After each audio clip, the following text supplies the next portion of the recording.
I'm in the sales training business. It's what I do. And I fly around the country and I've done this for 10 years. Really, as we say, when I teach what I teach, everybody loves to buy and nobody likes to be sold.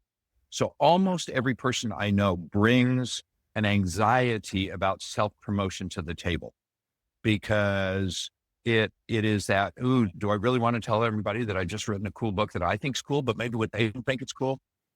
What I had to accept was that each one of us is on our own wrestling match with marketing, that we didn't really understand that was a big part of being a successful author.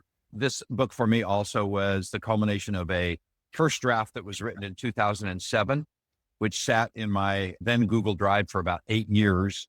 And another person in manuscript said, Peter, get the book written, go meet Eric. And so the journey to write is the day you start, it's full of optimism and excitement. And then pretty soon you figure out, oh, just because I write the book doesn't mean anybody will buy it. I remember the first conversation with the marketing department. And I think maybe Shanna, you asked the question, who knows how many copies, if you spread all books written, including Stephen King, across the entire spectrum, what does the average book sell? And I think the number is 326 copies. I could be off by not a decimal point, maybe 323. And it was like, oh, this is a whole different conversation. And then depending on where you are in your journey, then that month between finishing your first rough draft and marketing and, oh my gosh, do I have a community and do I have a social media presence? And do I have really any breadth at all in my marketing? Realizing that on any given day, I haven't done the research, but my guess 500 books a day get published. It's a crowded forest, to say the least.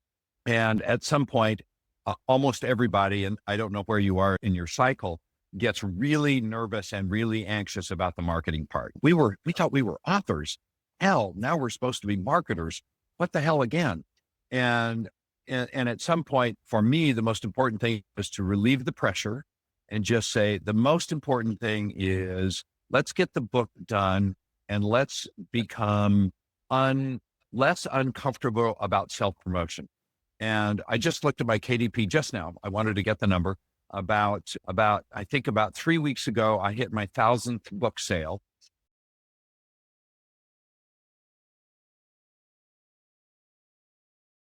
Put as many books as you can out into the wild. So one of the things I've done is one of my partners in my teaching thing, he said, I want to give a gift to every one of my students, which we do. And we're in a pretty high ticket environment. He is giving a copy of my book to every one of his students, which then I started to do for free. Once you're over at Ingram, my book costs $4.20. It is the best calling card you possibly have. And I was all anxious about giving books away. I think I have given 500 books as gifts.